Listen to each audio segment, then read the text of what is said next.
Okay, so there's going to be a little delay here from my YouTube to this. We'll see if I can make sure that I don't get any feedback relay happening in your ear. So there's going to be a little delay here. Okay, and so there we go. I'm live from Zoom on YouTube. Why? A couple of reasons. I have been trying to do these Wellbeing Wednesdays and grow my YouTube audience. And I wanted to let you know that this next few weeks, I'm going to start like a promotion.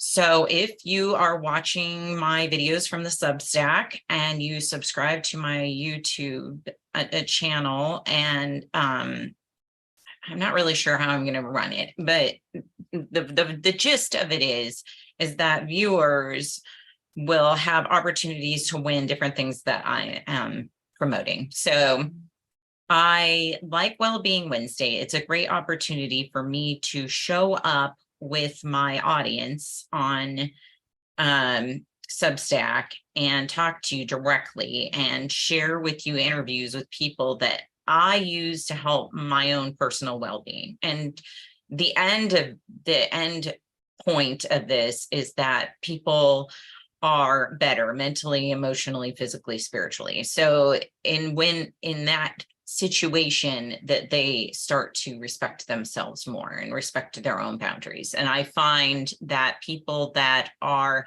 having issues with boundaries often have low self-esteem. So when you're feeling better and you are being better, your self-esteem goes up, and then you tend to decide for yourself more what you want and what you don't want, and you set better boundaries. And so this is like a foundational thing that I find that I do in my life, is I have a lot of people in my life and around me that I surround myself that contribute to my well-being. So I want to share those people with you and their resources, their various products that they sell, and different services that they provide. And so for me to stimulate you guys to like take this seriously and watch and become a part of it, I decided that I would do a promotion in which one of my Substack subscribers or YouTube subscribers all of them will be entered into a contest, and I'll do random drawings in random shows. So you kind of have to watch them to find out if you won something. And I'm not going to email you if you won. You email me if you won. I know that sounds terrible, but you actually, I'm not doing a lot of live streams, so you can't be live to watch, but I'm going to just throw them in the videos. And if you find that you won, or your friend says, hey, in this video, it says you won, so you need to email Karen and let her know, then send me your address and I will send you gifts. So that's how it's going to work. It's just going to be in the show, and you'll be qualified to win if you're watching, and it's just going to be a quick giveaway. Also, I wanted to bring up something quickly. I have some other stuff going on really soon, so I want to make this as short and simple as possible. But I started noticing, and maybe you have too, some of these articles about Kareem Abdul-Jabbar weighing in on basketball players playing in the NBA and not getting their COVID vaccines. So I want to go to here. Let me go to my Zoom screen share here for you. Hold on one second. Screen share. I'm going to go with, where is this screen? Man, I have a lot of screens open somehow. Okay, none of these. I think it's this one. Okay.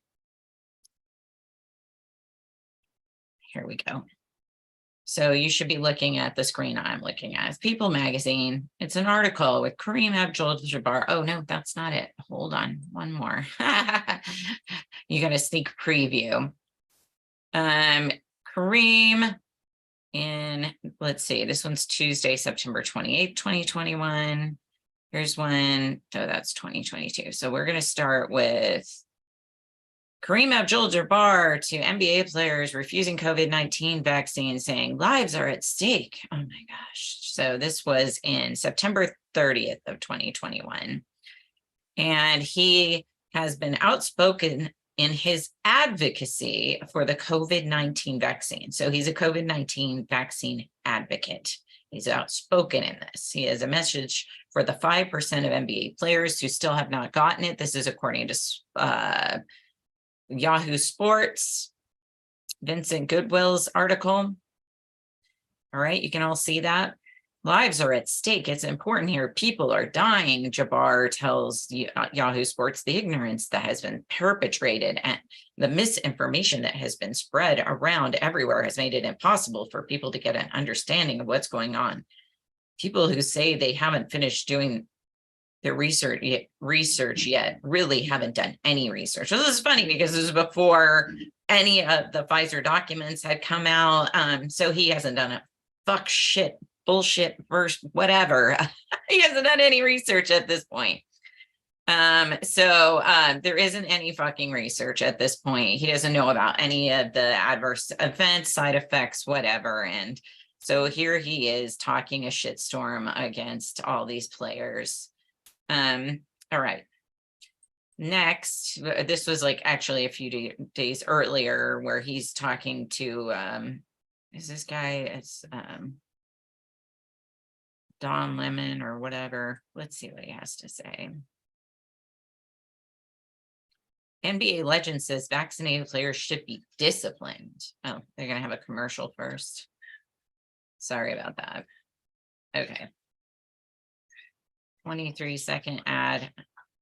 Sorry. We'll just go into this. NBA players are not vaccinated. They shouldn't be on the team. Kareem Abdul-Jabbar told Rolling Stone. NBA should insist that all players and staff are vaccinated or remove them from the team.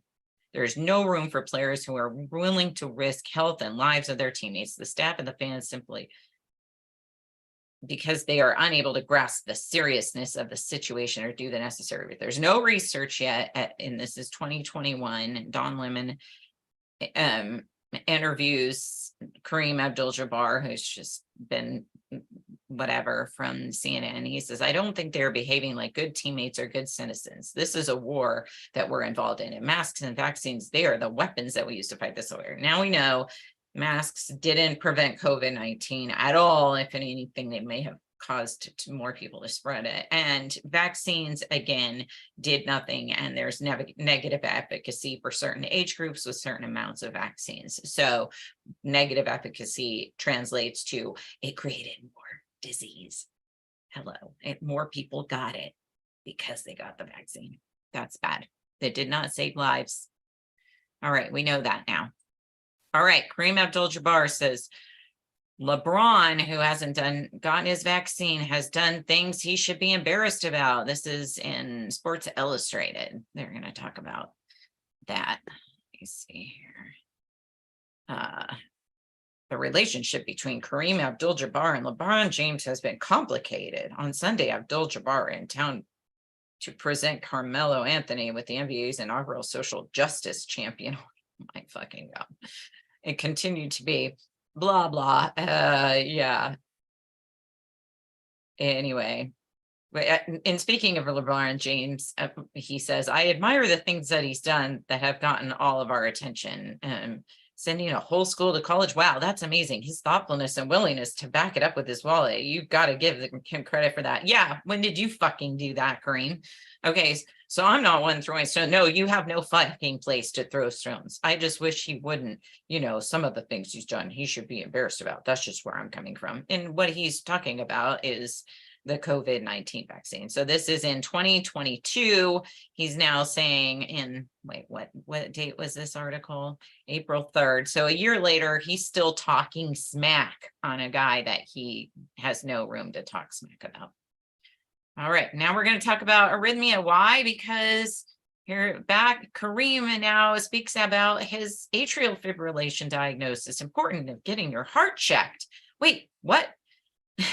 February 16, 2023, Kareem Abdul-Jabbar joins the Pfizer campaign to get your heart checked out for atrial fibrillation. I know, atrial fibrillation has, a low side effect causal relationship with the COVID-19 vaccine specifically, but with the COVID vaccine, whatever. We'll get into that in a minute. Kareem in 2023 says, I started noticing symptoms about 2 or 3 years ago, 2 or 3. So that would be like 2020, 2021 ish. Okay, Kareem. So you're talking about like right around the time that you got your COVID vaccine. I was having irregular heartbeat, shortness of breath, and had no energy or stamina, just out of the blue. He's 80 years old. He's survived all these years, or however old. How old is he? Oh, he's 75. All these years he's gone without having any atrial fibrillation or heart problems. But then suddenly out of the blue, boom, in 2021, and right after he gets his vaccine-ish time period, he starts noticing some things. And then he says when the symptoms went away, he dismissed them. I thought it was a temporary issue. I had been an athlete and I was in shape, right? All these years. But then in 2021, mysteriously, I had been an athlete, so I felt like it wasn't going to bother me for any length of time, but I was quite wrong. A few months later, he was at a Los Angeles Dodger game when he started feeling ill. I was sitting in the sun and the sun seemed to suck all the air out of my chest, he says. I tried to get up from my seat and head to my car. And while people were helping me to my car, I collapsed and almost crashed into a Dodgers trophy case. Okay, we're seeing this all over fields, whatever. Immediately, we went to the hospital where doctors diagnosed him with atrial fibrillation, or AFib, a quivering or irregular heartbeat arrhythmia, it says, that can lead to blood clots, stroke, heart failure, and other heart-related complications, according to the American Heart Association. So he has joined the Pfizer and Myers Squibb No Time to Wait campaign. I wonder if they're trying to promote any going to see your doctor as soon as possible so you can get on one of those Pfizer medications to cure your disease caused by, I don't know, possibly the thing that. So then I want to go back to this because I looked at American studies that are sponsored by biotech saying that the chances of AFib, atrial fibrillation or arrhythmia. So let's look at this one now here. This says that, it's small. Here we have NCIB, NLB, NIH.gov, atrial fibrillation after COVID-19 analysis of the vaccine adverse event reporting system. And then where they say that there is a connection. However, it is small and weak because they believe that as we know, the VAERS system is, it could be underreported or overreported, it says. But we know from Harvard studies that it is almost 99% underreported. So of vaccine adverse events, that it's capturing like less than 1% of all actual injuries. Plus, if you're old and you had COVID-19 and you had a vaccine, then you're more likely to attribute it to COVID-19 because that's what the media is telling you to do, right? Okay, 1, 2. If you're old and you have atrial fibrillation, they say that's just part of getting old. Of course, you go 75 years without it and then suddenly you get it out of the blue right after you happen to have your vaccine. And such correlation doesn't even equal causation, Karen. I know. That's why I wanted to talk to you guys about this stuff.